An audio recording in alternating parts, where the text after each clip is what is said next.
Hi everybody, today is February 1st, 2013.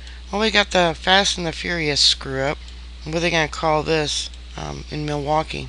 Thanks to one of my subscribers, they sent me this information. ATF's Milwaukee sting operation marred by mistakes and failures.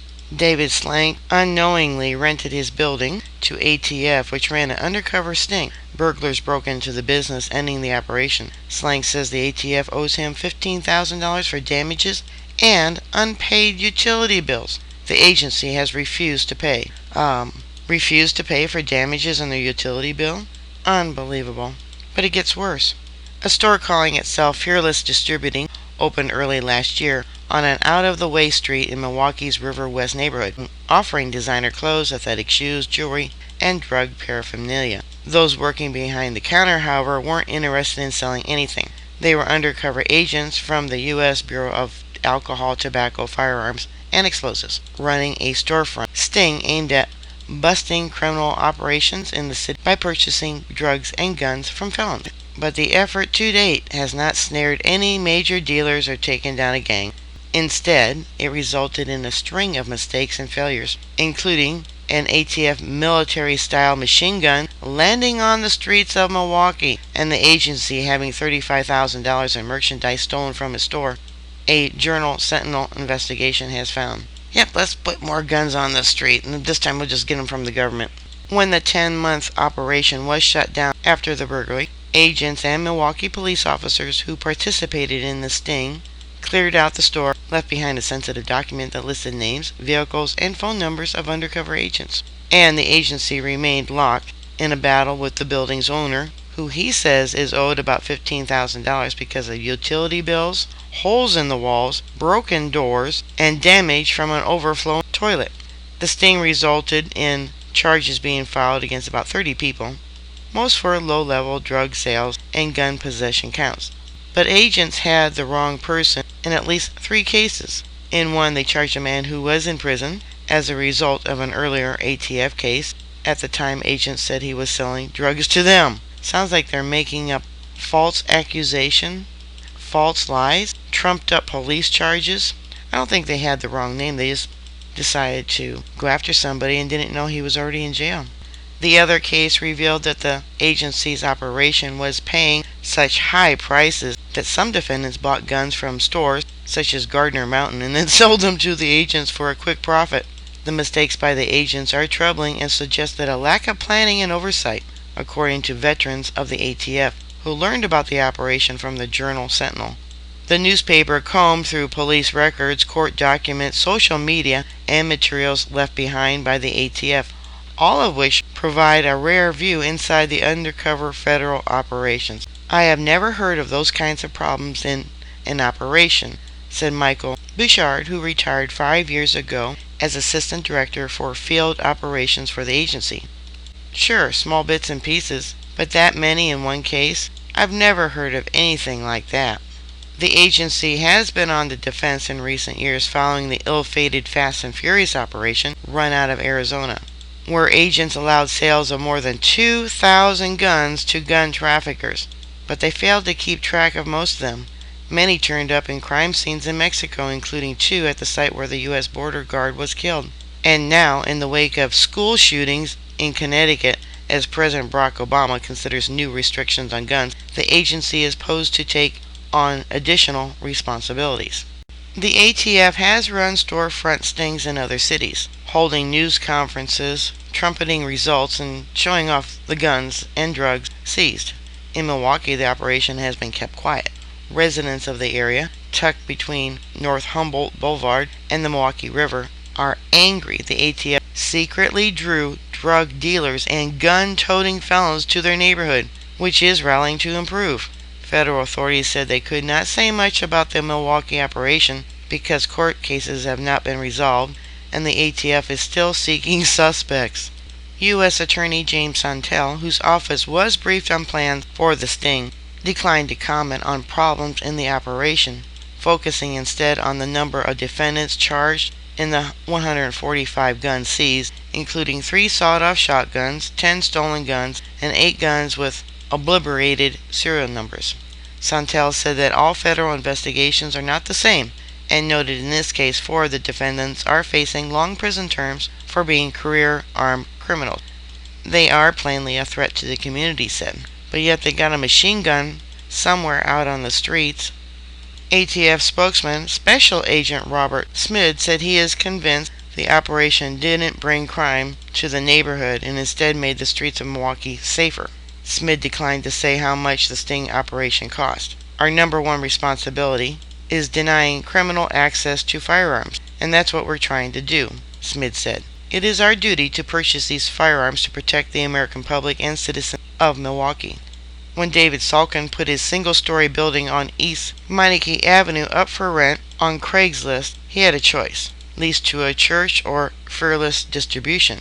He went with the upstate Fearless operation because they were willing to take all 8,000 square feet of the building and pay the $3,200 in monthly rent in cash. The agent who signed the lease gave Salkin a fake name and home address. Fearless was not registered with the state. The agents told Salkin their operation was new and they would get to that. The agents, wearing t-shirts that said Brew City Hustle, carved out a part of the warehouse for a showroom of jeans, coats, shoes, and purses, along with bongs and fake urine for those trying to beat a drug test. They also set up an office with cash counting machines. They installed secret cameras and a command center where the sting would be run. The operation created a Facebook page and chose a striking logo: a skull with a slew of guns and knives fanned out behind, ripped off from a recent Sylvester Stallone movie, The Expendables. The store didn't say it was in the gun business, but the logo suggested that. Agents let it be known that they were willing to buy guns and drugs according to documents from the circuit court charges. The records didn't say how they did that, but agents had business cards with the Fearless logo and the words buy, sell, or trade. The cards were found by the landlord after agents left. Salkin, who previously ran his sign business from the building, was a first-time landlord. He said he saw little of the Fearless operation because they mostly kept him out. What he saw gave him suspicion. It looked to him like they were selling counterfeit goods, but the rent was coming in, a relief after months without a tenant. As secretive as the ATF was with Salkin, there were hints of what was going on. Workers at the tannery across the street noticed people going into the store carrying packages and guns, then coming out empty-handed. Odd for a place that was supposed to be selling things, they thought. Mike Zelensky, a UPS driver in their area, said he asked people running the operation if they needed to get an account for deliveries. What they said puzzled him. They said they wouldn't be sending or getting anything, and I thought that was odd because distributing is in their name. Fearless Distributing, he said. I was wondering, what kind of business is that?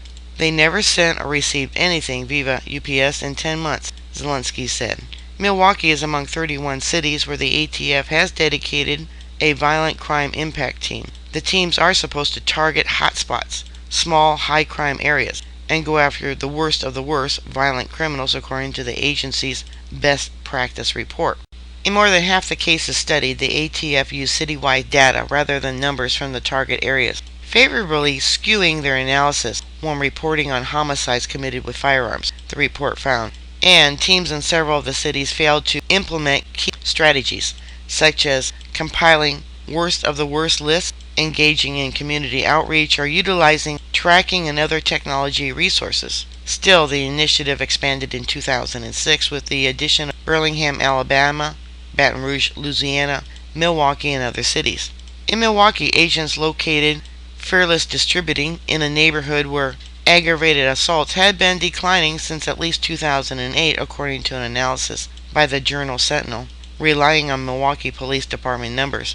Aggravated assaults within a mile radius of the storefront dropped to 109 last year from 193 in 2008. Homicides in the area ranged from 0 to 3 per year during the last 5 years, far fewer than other crime-laden areas in the city. ATF spokesman Smith would not say why the agency chose that location for a storefront sting. Probably close to one of the ATF officers' girlfriends. We pick a neighborhood if there is a property appropriate for what our needs are, Schmidt said. You look for pockets in the city, and you look for a number of other mechanisms that go into it in order to make a decision. Smith said he didn't know of any recent evaluation, local or regional, examining the effectiveness of their operation. Look at how many cases have gone to the U.S. Attorney, he said.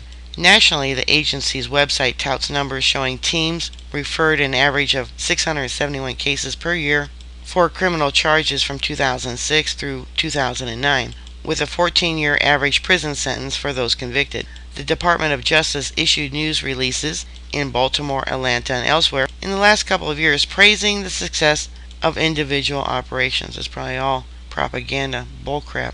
In March, an undercover ATF sting made news in Richmond, California for other reasons. When a gun buying deal went bad, an agent shot a suspect in the parking lot of a restaurant, sending customers diving for cover.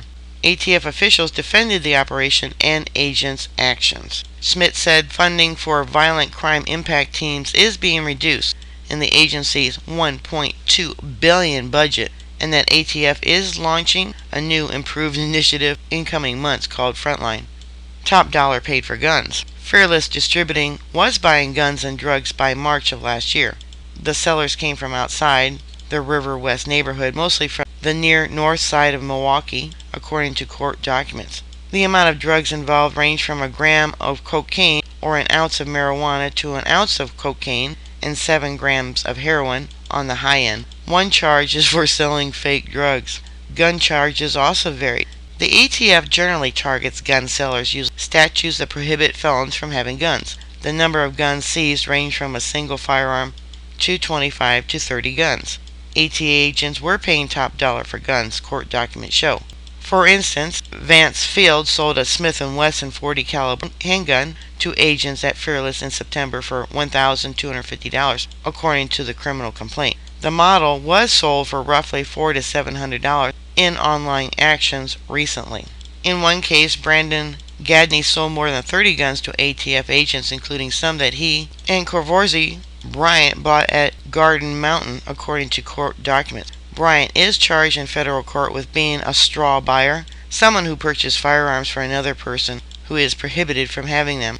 Daniel Stiller, head of the Federal Defense Service in Milwaukee, said such undercover operations are rare. The case involved Gadney and Bryant suggests to him that those defendants weren't major criminals, given they got guns from a store, not the street.